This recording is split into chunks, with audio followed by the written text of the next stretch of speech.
नमस्कार, आप देख रहे हैं दूरदर्शन समाचार। मैं हूं मनीष अहलुवालिया और अब समाचार विस्तार से। द्रौपदी मुर्मू ने आज देश के 15वें राष्ट्रपति के रूप में शपथ ली।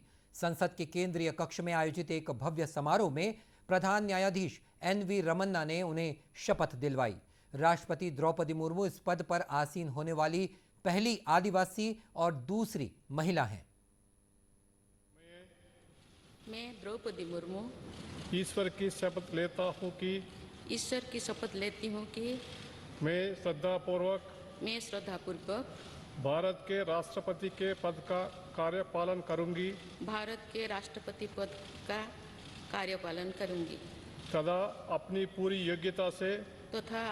योग्यता से संविधान और विधि का परिरक्षण, संरक्षण और प्रतिरक्षण करूंगी और मैं भारत की जनता की सेवा और कल्याण में निरत रहूंगी।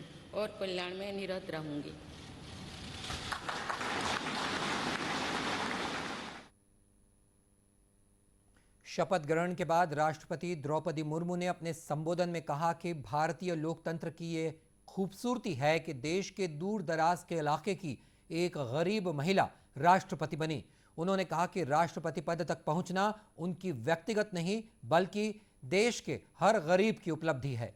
श्रीमती मुर्मू ने कहा कि राष्ट्रपति पद के लिए उनको मनोनीत करना इस बात का प्रमाण है कि भारत में गरीब न केवल सपने देख सकते हैं बल्कि उन्हें पूरा भी कर सकते हैं।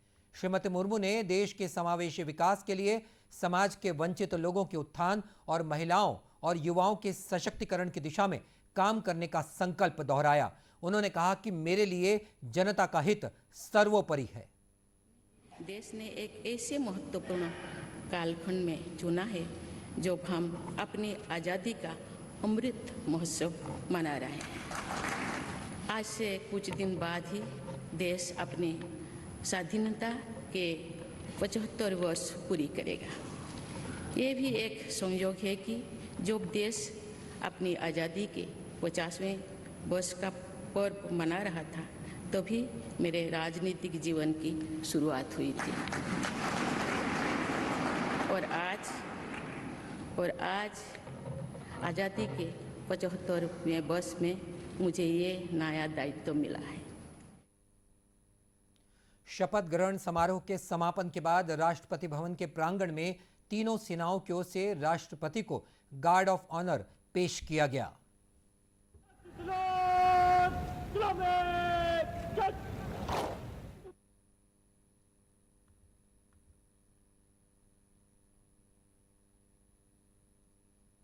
और इस समारोह में राज्यसभा के सभापति एम वेंकैया नायडू, प्रधानमंत्री नरेंद्र मोदी, लोकसभा अध्यक्ष ओम बिरला, केंद्रीय मंत्री, राज्यों के राज्यपाल, मुख्यमंत्री, राजनयिक मिशनों के प्रमुख, सांसद और अधिकारियों सहित कई गणमान्य व्यक्ति मौजूद थे।